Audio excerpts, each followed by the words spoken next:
Wow guys, can you believe that the Mario movie just broke the curse of bad video game adaptations, even though the curse has been broken at least 20 different times? The Super Mario Bros. Movie is a great movie, and that's honestly some high praise because way before this movie released, I was constantly bouncing back and forth between this is gonna be a disaster. Okay, this honestly looks good. Well, maybe not that good. Never mind, this actually looks very promising. Oh wait, I just remembered I hate Illumination Studios! But in the end I can say that the Mario movie was very entertaining and it was very good. But that's the best thing I can say, like, when I got out of the movie theater all I could think was, yep, that was definitely a good movie. With Mario. In Spanish we call these movies palomeras. They are movies that, you watch just to spend some time and they're usually very enjoyable. And that's not a bad thing, on the contrary. So, let me tell you what I think about the Mario movie. Starting with the positives, while I do not like Illumination Studios, I have to admit they did a phenomenal work with the visuals. Everything from the aesthetics and the colors, it was all marvelous. The characters were super bouncy and expressive, I love that. And the world itself was so entertaining to watch. Honestly, some of my favorite moments in the movie are when they just showcase a new locale, like the intro in Brooklyn, the Mushroom Kingdom, Kong Kingdom, all of that stuff was eye candy to me. In general, all of the movie looks stellar and I have nothing but praise to Illumination in that department. And speaking of that, I think they did a fantastic job in translating the Mario world to the big screen, in how each locale is structured, how they actually use power-ups in the movie, how they have cards and even use items like in Mario Kart to attack one another.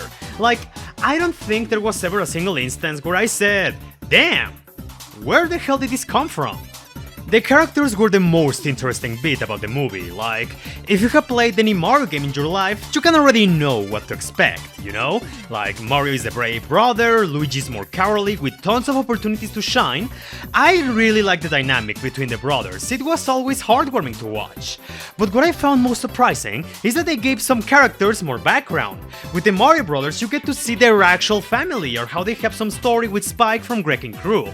Princess Peach explains why she's different from the Toads and how she became a princess. It's nothing too in-depth, but it was a thing I found welcome nonetheless. Oh yeah, and speaking of the princess, I actually like her portrayal in this movie.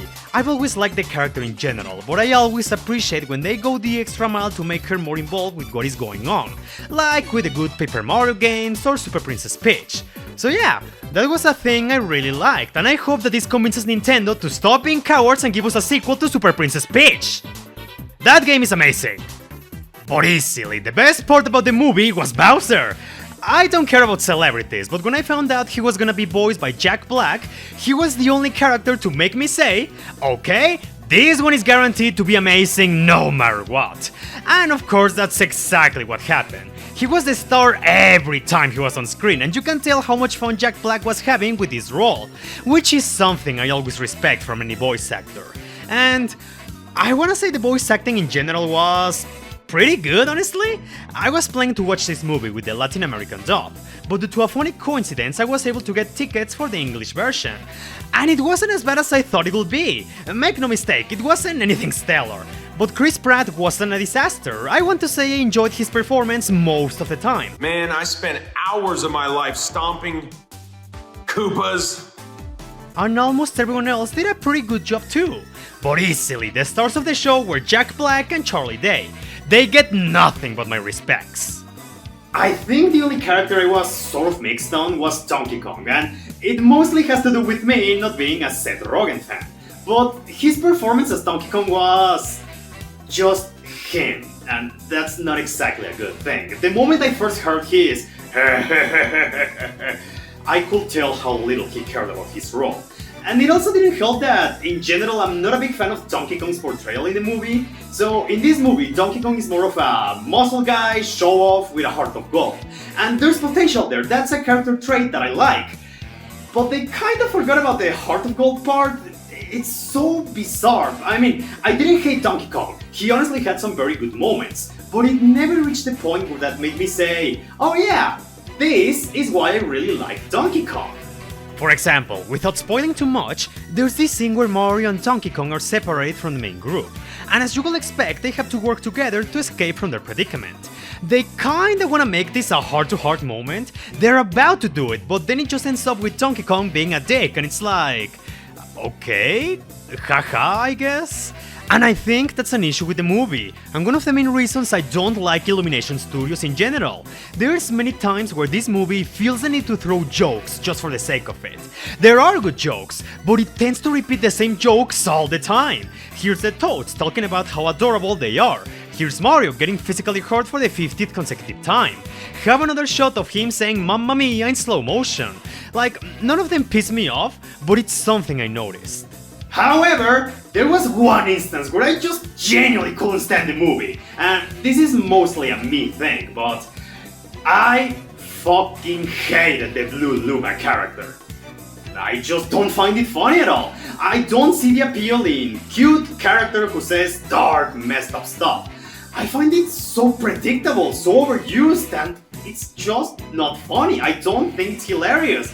And that's the thing, if the Blue Luma had just been nihilistic one or two times, that would have been fine. But the movie felt the need to shove that joke at every single chance they could, and they just dragged it on and on and on, and I genuinely hated that. I think the only way they could have saved that character for me is if Rosalina had shown up and this had happened. No, please don't kill me, please, no, I don't want to die, please don't kill me, please don't. The story of the movie is the most basic, safest, and predictable thing you can imagine. And you know, that's kinda what I was expecting, and I think it works for what it is, because at the end of it, it is very enjoyable. My only real complaint about it is that the movie's pacing is too fast. Like, there I was, watching the movie, having fun, and before I realized it, we were already at the final arc, and then it ends just like that. I feel this movie would have benefited from 20 or maybe 30 extra minutes. Like, for what it is, it was very enjoyable, but at the same time, I couldn't help but think it felt rushed. But if there's one part where the movie absolutely delivers, it's on the fan service. As a longtime Mario fan, I was honestly trying not to jump in excitement pointing out at all the small details. There's just so many callbacks and references, both very obvious and some a bit more obscure.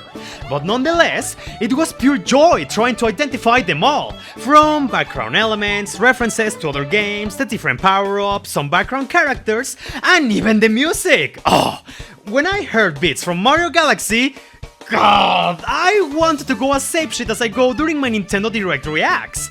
Another small spoiler, but the hypest part of the movie for me was when Donkey Kong first shows up and the DK rap starts to play in the background. I was ecstatic! The movie always knew how to hit the right spots of anyone who has played a Mario game, and that is very appreciated. As I said already, at the end of the day, the Mario movie is good. It's one that anyone can enjoy. Kids, adults, Mario fans. Even though I have some noticeable gripes with it, I still thoroughly enjoyed it. And I still hope that once we get that more than obvious sequel, it will be even better while keeping everything that made this movie such a good time.